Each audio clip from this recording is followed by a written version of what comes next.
હવે બીજું મારે તમને એ કહેવું છે કે ઈશ્વરચંદ્રજી સ્વામી સંમત 1992માં એમણે વ્રજભાષામાં એટલે હિન્દી ભાષામાં દોહા ચોપાઈમાં જે વચનામૃતને ભાષાંતર કરાવ્યું હમીરદાનભાઈ કવિ પાસે,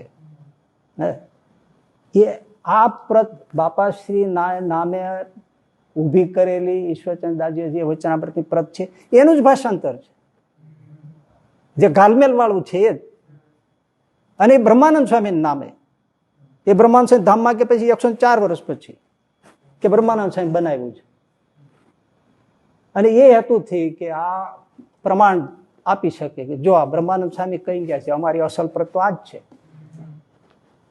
એટલે હું હાથ જોડીને કહું છું કે મોટી ભૂલ એ થઈ છે કે મૂળ સંપ્રદાયમાં કે વડતાલ સંસ્થા સાથે જોડાયેલી એક સંસ્થાએ આ વ્રજ ભાષામાં જે હમીરદાનજીએ લખેલું ભાષાંતર કરેલું વચનામૃત આ બાપાશ્રી નામે તૈયાર થયેલી પ્રતનું એ વડતાલ સાથે જોડાયેલી મૂળ સંસ્થાએ ઈસવીસન 2020માં પ્રકાશન કર્યું.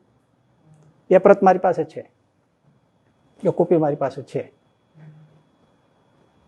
એ મોટી ભૂલ છે, કારણ કે વર્ષો પછી જ્યારે એવું થશે ને ત્યારે આપણે માથે એ વખતે જે લોકો હશે ને ત્યારે એના માથું પીટશે કે આ લોકો આવું શું કરીને ગયા, અમારે જવાબ શું દેવા. કારણ કે એ રજૂ કરવાના જ છે. બ્રહ્માનંદ સ્વામી કરીને ગયા છે. બ્રહ્માનંદ સ્વામી બિચારા પસ્તાતા છે કે મારે તમે મારા નામે તમે આ કર્યું શું, હું આવું કઈ કરીને ગયું ને મેં લખ્યું જ નથી વ્રજભાષા વચનામૃત.